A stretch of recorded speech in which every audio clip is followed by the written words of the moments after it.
Hello, greetings.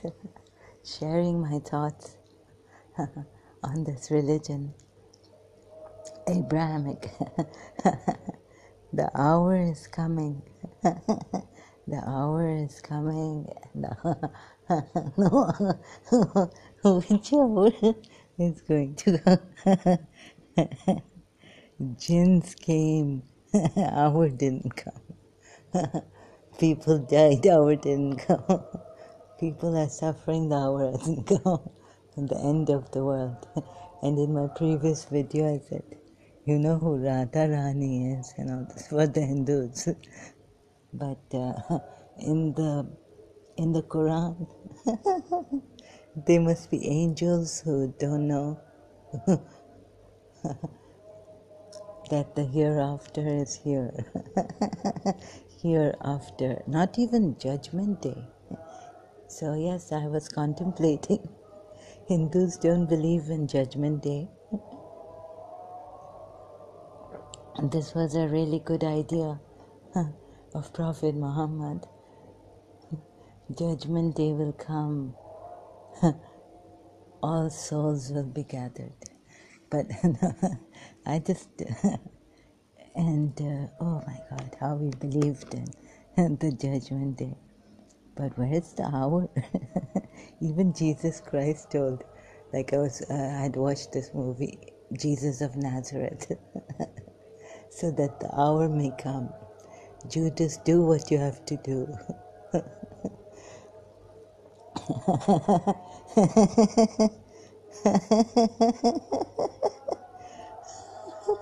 In Urdu, they say, "Hamara ghanta nikal aaya," like that bell of the hour, 12 o'clock, midnight. Cinderella, and the hour didn't come. Cinderella's all went away. So, please wave your magic wand, God. So here we are. I couldn't talk properly in my last video I uploaded. So you see, we're praying. Surah Fatah. So Prophet Muhammad, he didn't go for that Hajj. He sent Abu Bakr. And the Shias, so see, evening and morning here. Surah Fat Ayat, worship of Muhammad. His name is being exalted. And the Sunnis keep praying that he get, what is Maqam al-Mahmud? You know Mahmud, that comedian in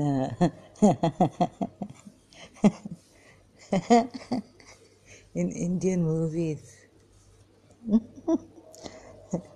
So, I wonder what he would say really about this. Maqam al-Mahmud. May Rasulullah, they keep praying. And then they say, no, we don't worship him and all this. We are praying for him. Are Allah, the angels are praying to him, and you are praying for him. So when will the Sunnis get it?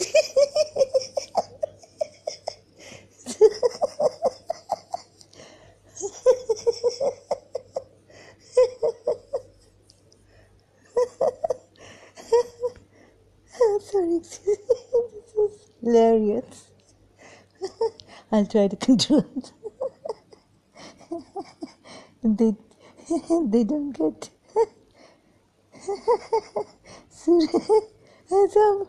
no, where does it say Surah Nur?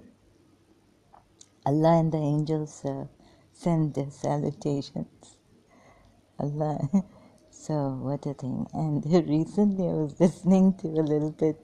I am unable to listen much, but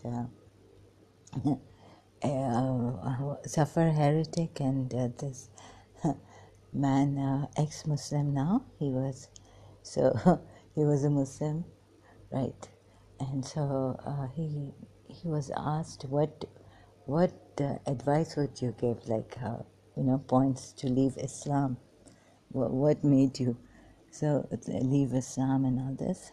I mean, Zafar Heretic's videos made him leave Islam, but that, so he was saying, when up there somewhere, when Allah mentions, anyways, about bowing to Hazrat Adam, and then that is a shirk in Islam. Bowing to anyone other than Allah is a shirk. It's polytheism.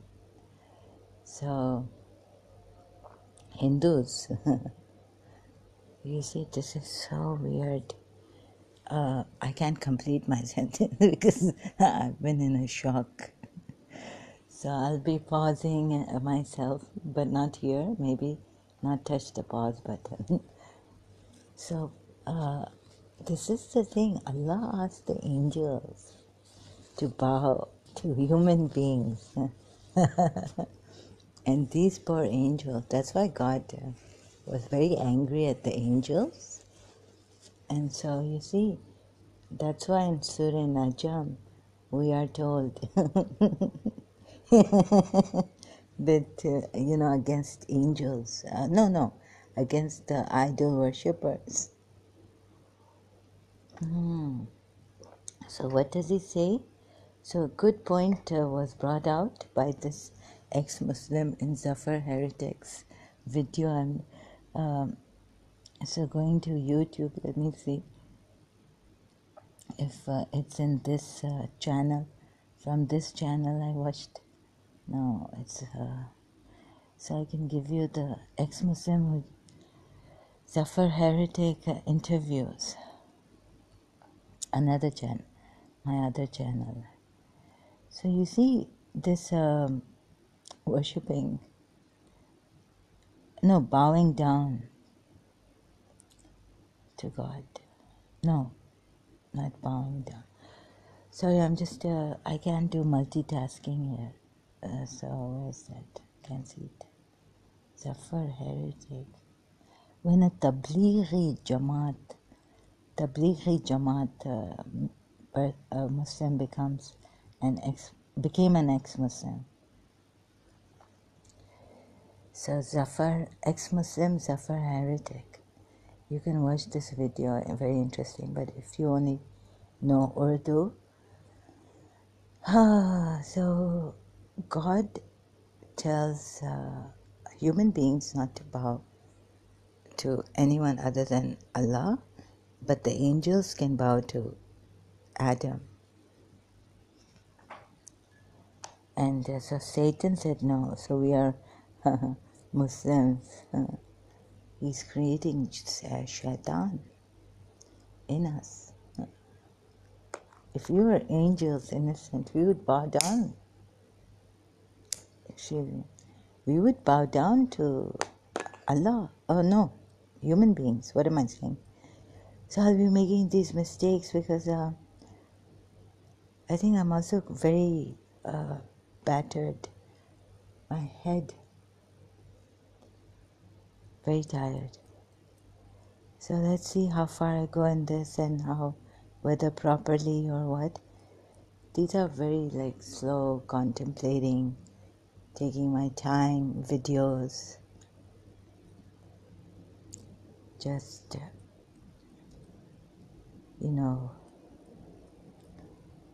be at ease here. Take your time, be kind. So no, really, seriously wondering about those ayats and what this ex-Muslim Tablighi Jamaat ex-member said was really something. So if you think about it, contemplate on this, that why Allah allowed angels to bow to Adam.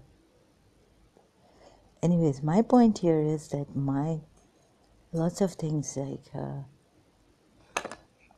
I questioned the Shias, and really I was too shy to send these questions to the Sayyid Ali Sistani's website. So on the sidelines, I slowly sent out questions to my Shias, and it's reached here. That please get out of this religion. It is so. Anyways, when I gave Imam Hussein's quote, I myself got I was in a lot of pain. I can't describe in words. I'm very bad at describing. It was quite a shock. What I said was that, you see, Imam Hussein says in Karbala to Yazid's army that if you do not have any religion, then at least be free. And I felt that this means that they cornered him to say that because of his grandfather. And so all that I've explained in one of my previous videos. So now I want to talk about this worship of Muhammad and how crazy can we be. You see, relying on revelationary prophets, very difficult. I was pondering over this too. Pondering over it and wondering, like, how could people do this? It should be the end hereafter for the angels. No, the angels don't believe in the hereafter, we are told. These angels in Surah Najm, who the idol worshippers worship. So these angels, or these people who worship these angels, don't believe in the hereafter. They make them not believe in the hereafter. Angels, innocent beings, we are told. And if you worship these, so you worship the wrong. And they also misguide you. So, what innocence can do to people, deviate them. So, Ali Muhammad was right. Muhammad and Ali Muhammad were right. That only through us can you reach the true God and worship properly and know about the hereafter. So we were not, we were told how this world was created, but the date was not given. Sometimes we say God comes down to our mind and explains, so when did this world, so if we say Judgment Day is going to come, and if we say the hereafter is, then shouldn't Rasulullah or Allah have explained in the Quran ayats when was the beginning? But we are told, yes, he said be and it is. And then in 7 days he created this, 4 days he created that. And it's quite a mumble jumble. You can listen to Christian Prince's videos on that. Like 7 days, they say. It actually, if you count, it's 8 days. But maybe God rested. So I caught some things from Christian Prince, and I understood and I didn't understand. I was like, what is this? I didn't even have the heart to count and go through the ayat and count, how many days it took. And then yet in the Quran ayat, God says it took him 7 days, yet 6. But here we're talking about the beginning. Can you give us, when did you create all this? The date, the time. And then we can go into timelessness. So, so all this is quite confusing. If God cannot give a date when he created this, the all-knowing. So I have a challenge for Muslims. If you know, if you're all-knowing God knows, then why didn't he give us this date when he created all this? So we can give it to the scientists.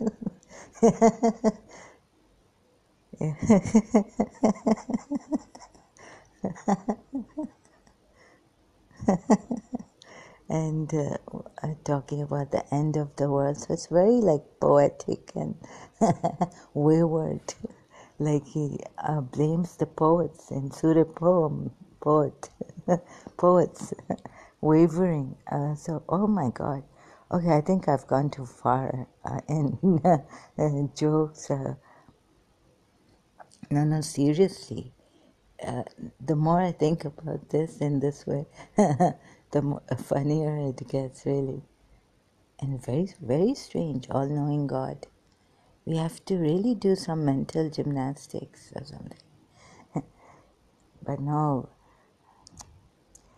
the heart, Baba, when will we contemplate how from the mind, the heart, where's that place that the heart and the mind meet? So the Jews came up with this mercy seat where the mercy sits on the throne, where there is peace. I was thinking that's where I guess the heart and the mind meet. So Jews have this Shekinah. So I was doing research on trying to, get it, because Shekinah, Imam Hussain said his daughter gave him peace. And this has a lot of mysterious depth in it about Shekinah. So we have Shekinah, peace also, and all this Abrahamic religion. So I was just trying to see how deep is his daughter's 3-year-old, 4-year-old who went through Karbala, Kufa, Sham. This piece that is torn apart. And so then, you see, it was very, very important for me as a Shia to understand everything. This religion was so important. I can hardly even give myself answers to satisfy my heart, let alone others now, since Islam is challenged by foreigners and ex-Muslims who have come out on YouTube. So anyhow, so Surah Fat, where shall I begin? Okay, again I'm going, because see, Imam Hussein's thing is very emotional for us, sentimental. And if I look at that and how deceived we were, that Imam Hussein lied, very in bluntly saying it to the Shias. See, I would go in a pause, in a reverie, in a lot of pain. So I think I won't touch that right now. I'll go back to Surah Fat ayat. So from where to where? Surah Azab, Surah Nur, the prostitution thing. It's not written well. Like, okay, from there. And more ayats on Surah Azab. The beauty ayat.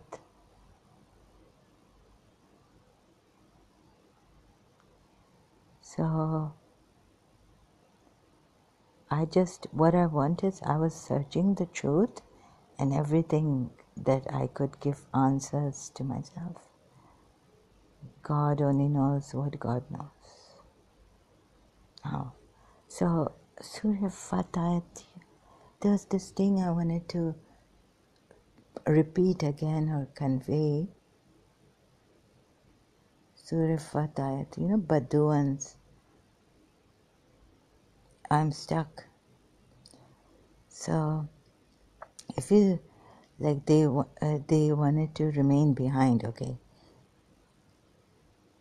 And then he himself, Prophet Muhammad, now I have to take the hadith out. And I checked, it's there in the Shia website that he remained behind at Hajj. For some Hajj, he didn't go to Makkah. Why did he send Abu Bakr? And I'm stuck on that now. Why did he send Abu Bakr? And why did he send Abu Bakr? So this is madness. This is real madness. You know, like that's between Sunnis and Shias. Like Sunnis say he sent Abu Bakr. Abu Bakr should have been the leader. After him, the successor. After Prophet Muhammad. And he remained behind himself. We are told that in the hadith that he had some really, some, what do you call it, duties. Prophet Muhammad, now I'm going to put it in other words. Prophet Muhammad had some very serious duties to fulfill, undergo, rather than going for Hajj with his companions and all whom he sent. And Imam Ali was with him. Noteworthy. Imam Ali was in Medina. Now when he sent, he went for some war, battle, expedition. He asked Imam Ali to remain behind. The expedition of, I'm forgetting now, Mutta. No. Sorry, no, there, Zaid bin, sorry, not bint, that's for women, female. Zaid bin Harith was murdered, martyred, killed. So Imam Ali was left to take care of the women and all this.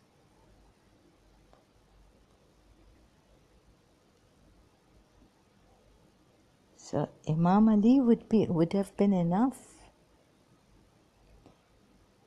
But Rasulullah missed that Hajj and sent Abu Bakr. And then we're looking at it, and the Sunnis are looking at it. And then, and they're using this to tell the Shias. The Sunnis use this to tell the Shias that Abu Bakr was the leader. But they can't see that he himself remained behind in Medina and didn't go for that Hajj. This conflict, it really makes you, there's blind spots in it. So when are you going to leave this religion?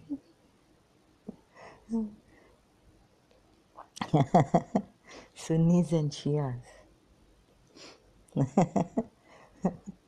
Oh, so strange. So either I get frustrated, angry, and so I'm at the verge of death. Yesterday I felt it, and I feel I must do my last videos before I die. Save some people, Muslims. Maybe.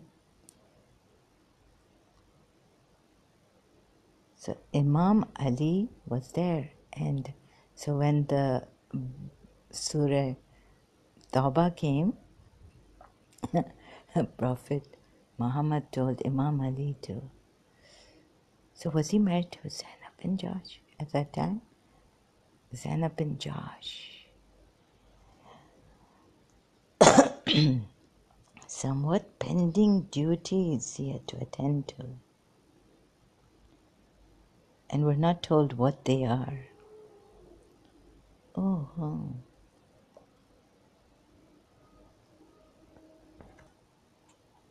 Okay, I took a break. It's very, very painful to see. I feel my humanity is shocked. Now back to Surah Najm ayat. They were worshipping idol worshippers, were worshipping angels. Reflect on that. There's a Hindu song, Indian movie song. Food ahista peko. I mean, if they were worshipping angels and they went astray, we could say Rasulullah was not worshipping angels, but through the angels was getting revelations, not directly from God. Noteworthy, contemplate in Surah Najm what we are told. So it came out, right? It came out, look, that they were, these angels they were worshipping. Angels. Now if there's an angel of revelation, they were deprived of this. Angels could not tell them the truth. Noteworthy points, huh? Surah Najm, I'm going to. Surah, although I wasn't prepared for this, I'm not prepared for this. So, but as we go along, my goodness, realizing what this points, noteworthy points. So, don't let me tell you again how deceived we have been and who lied to us. He needs to be really, but of course we won't burn them.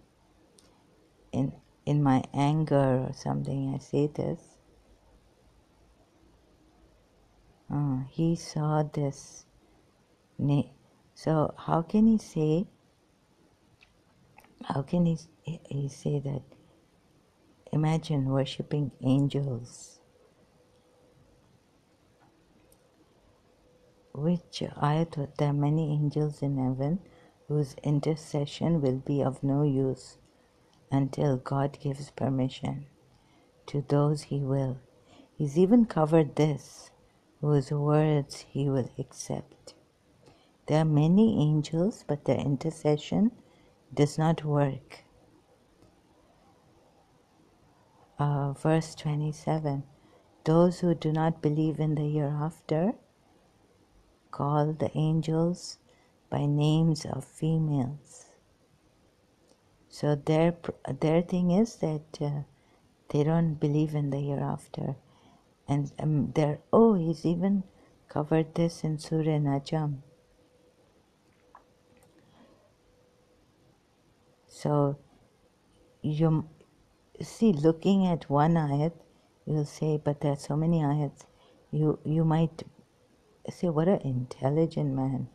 Because the point I put forth, now I have to save my point, right? How am I going to save my point?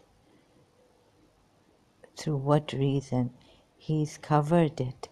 How many angels there are in the heavens whose intercession cannot benefit at all. But after Allah allows for whomsoever He wills and pleases. So after putting this, now the next ayat 27 from Surah Najm. Every day we discover something new, discrepancy in the Quran and how intelligent Rasulullah was and his Allah. Those who do not believe in the hereafter, not judgment day. Like the Hindus, they say there's no judgment day as such, people standing in front of God.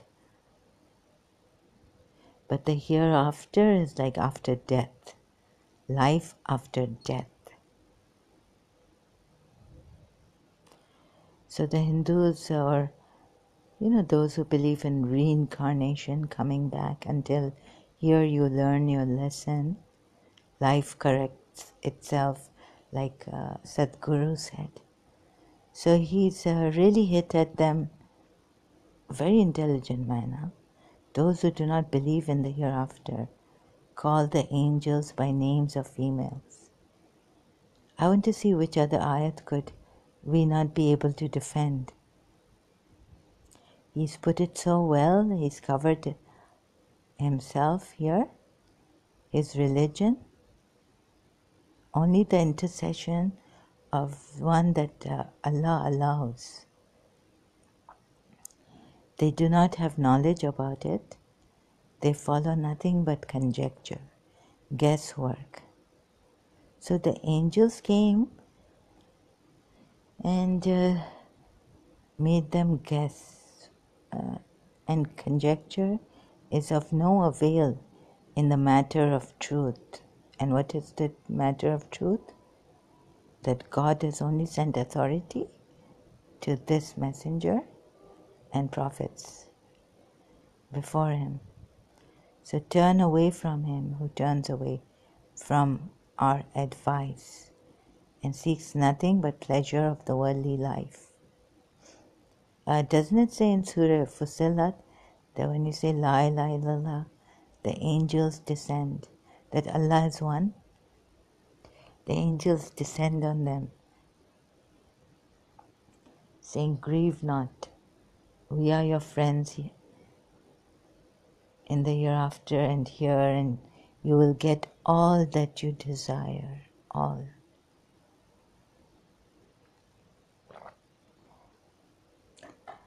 So that is the limit of their access to knowledge.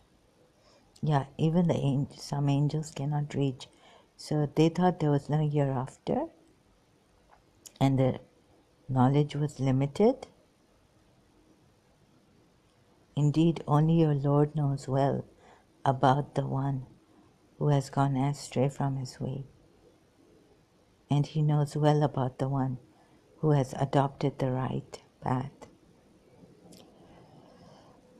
To Allah belongs whatever there is in the heavens and whatever there is in the earth, so that he gives punishment to evildoers for what they do and gives good reward to those who did good.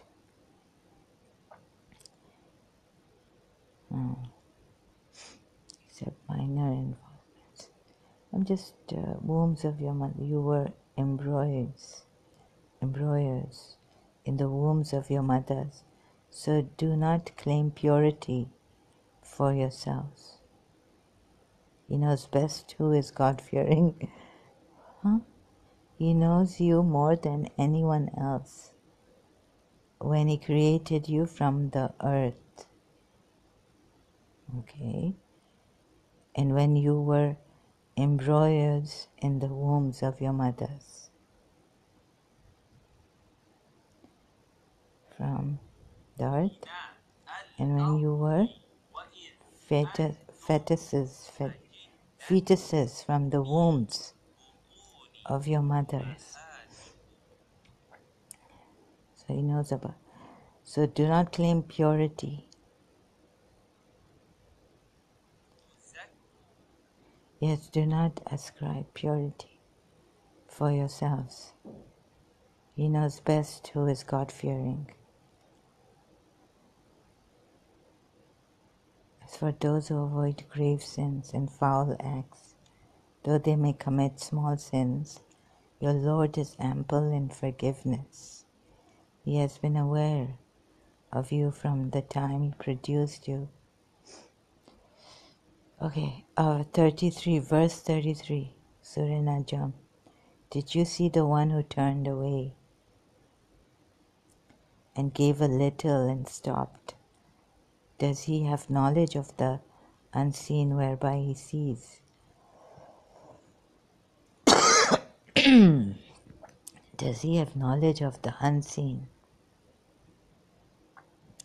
Can he see the hereafter again? Some say, or the truth, has he not been told of what was revealed in the scriptures of Musa? Again, we will need scriptures, and of Abraham who fulfilled his duties. It was that no bearer of burden shall bear the burden of the other, and that a man shall not deserve but the reward of his own effort, and that his effort will soon be seen. then he will, that your Lord is the end of everyone, that the final goal is your Lord, and that he is the one who makes one laugh and makes him weep, and that he is the one who gives death and gives life, and that he creates the pairs, male and female, from a sperm drop when it is poured, and that the second creation is undertaken by him. God knows. So I haven't read. Let's see if there are any other. Okay, and that he is the one who is the Lord of Sirius, the star worshipped by pagans. The brackets, the star worshipped by pagans, close brackets, and that he has just and destroyed the people of No because they were rebellious, and so this is a good thing for one God, and the permission he's given. This prophet is a warner from the genus of the previous warners. The imminent hour of judgment has approached. It may be the twinkling of an eye, but there's no one beside Allah to remove it. And okay, do you then wonder at this discourse? Yes. And laugh and not weep while you are engaged in vain play. Now fall down in prostration. Bow down before God. So really what a command. Verse 62, the final one. Muslims are supposed to bow down. Especially in this surah, after ending, you have to bow down, I was told. So, but do you see here, like, again, those who do not believe in the hereafter give angels the names of females. I wonder what the pagan Arabs did at that time. Numerous, the verse before, numerous are the angels in the heavens, yet their intercession shall be of no avail. He's trying to put an end to idol worshipping, whether they believe in angels or not. And we are told they believed in angels' intercession. So now he says, except in regard to those whom he grants permission, like the leave of intercession, and whose plea he is pleased to accept. There are many angels in heaven. Another translation. There are many angels in heaven whose intercession will be of no use until God gives permission to those he will, whose words he will accept. So that's why he hid many, like the angels. How many angels are there? And what are their names?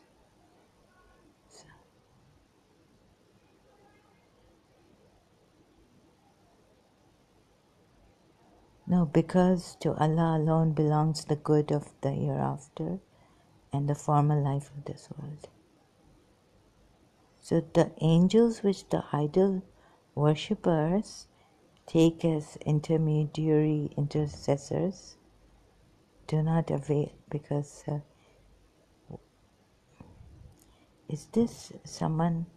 How many angels there are in the heavens? We don't know. Whose intercession cannot benefit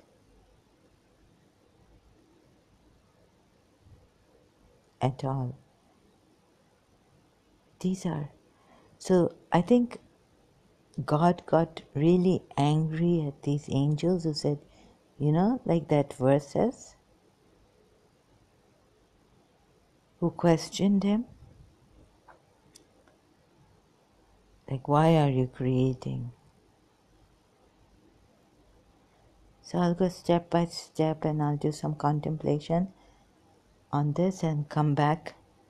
Let's see if I get any insight into this.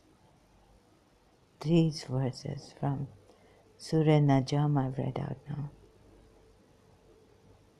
and see what happens. What is this? Right? Idol worshipping, pagan Arabs worshipping, taking angels as intercessors. And so, how this cunning man, whether there's this cunningness or not. So, let's see. I'm going to find another verse like I mentioned here. The one with when they said, no, you should, why have you created man? And they didn't bow down. They were like, no, and Iblis didn't bow down, but so, yeah, so I'm like really shocked and all this. So I'll continue later and confused also. Thanks so much.